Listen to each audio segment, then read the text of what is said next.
Specialistë për hetimin e krimeve ndaj personit të Lezhë në bashkëpunim me specialistë për hetimin e krimeve të Komisariatit të Policisë Lezhë dhe sektorin e forcës së posaçme Shqiponia finalizuan operacionin policor të koduar reagimi i si rezultati të cilit u arrestuan në flagrancë shtetasit CB 20 vjeç banues në Tiranë. Nga veprimet e para timore rezulton se rreth orës 2:05 në lagjen Skënderbeg në Lezhë, 20 vjeçari ka shkuar me automjet për të marrë bashkëjetuesin e tij.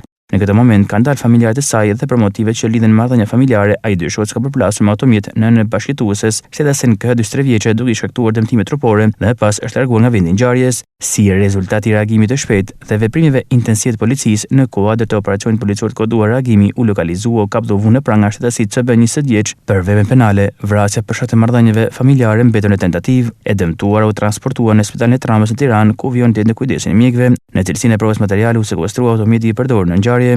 Materialet posteriori u referuan prokurorisë pranë gjykatës së shkallës së parë të Gjykatës së Përgjithshme Lezhë për veprimet e mëtejshme.